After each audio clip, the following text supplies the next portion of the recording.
The news cycle right now has a lot of stories talking about cooling off. Market prices are dropping, rate hikes are happening here in Canada, but there's another news that's not getting as much attention.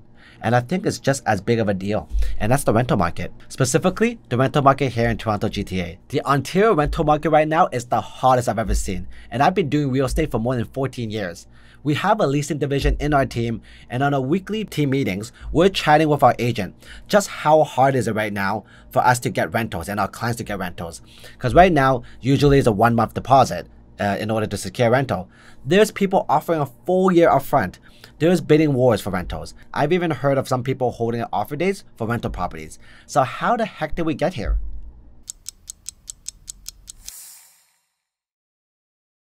Okay, welcome back to the channel. My name is Raymond. I'm a real estate broker here in the city of Toronto and the GTA, and I run a team. It's called HAUS Team or HAUS Real Estate. If you like this type of content, if you could like the video, I would really appreciate it. And subscribe to the channel as well. If you're trying to make sense of this crazy market, you can always book a call with us or book a call with myself with my team in the first link in the description. You can book a buyer's call, a seller's call, or even a discovery call to chat about the market. Let's get to the point of today's video. I'm going to share a few articles with you. We're going to talk over them together, and I also want to share some perspective because I think there's a big rent increase coming.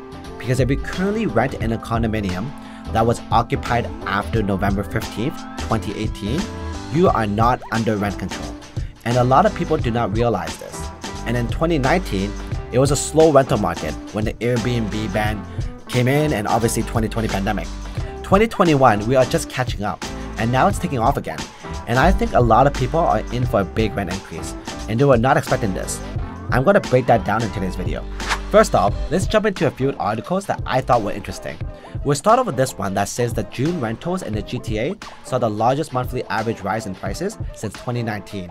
So your average monthly rate for rent in June was up 16.5% from 2021, with prices expected to continue to rise, expert says. What is this report is showing us that the average monthly rent was up 23.2% per month, up 5.7% from May.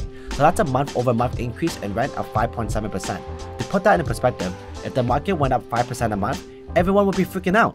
That's a massive increase on a monthly basis. An interesting quote that I heard was Ben Myers, is that he said that the COVID decline may soon become a thing of the past. Ben Myers is the president of Bullpen Research and Consulting. In this report, that's the first article I want to show you. Now I want to jump to article number 2, and it's by CP24. It reads, "We cannot afford to have a city in which people cannot afford to live in a city." So it's interesting because if we look back to this report, here it shows that we're up 16% from May 2021. This report says 20%, so slightly different, but in the same ballpark here, rental prices are up 20% year over year, which takes me to the next point.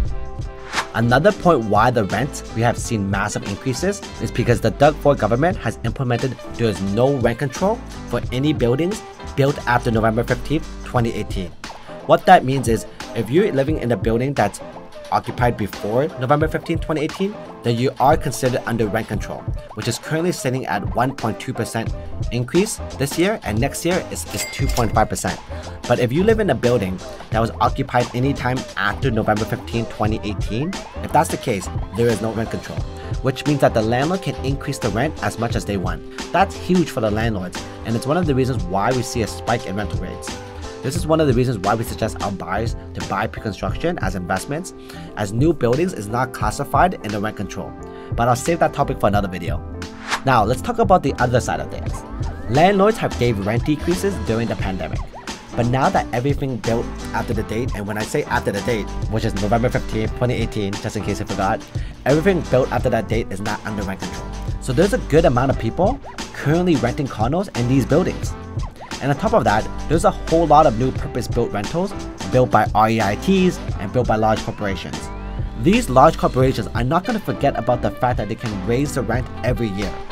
My final thoughts on rent prices increasing is, I don't think it's going to stop. But what I do think is, if you're a current renter looking for a place, it probably makes sense to rent a building that's still under rent control. And if you're an investor buying a property, it probably makes sense for you to buy a property that's built after November 15th, 2018.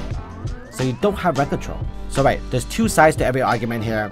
I'm not saying there's any right or wrong, but I'd love to know what you think about this one, because it's going to become an issue. Rent's getting more expensive, gas is getting more expensive, food is expensive, everything is getting more expensive. Now I hope you enjoyed this video. If you haven't already done so, make sure to subscribe to this channel.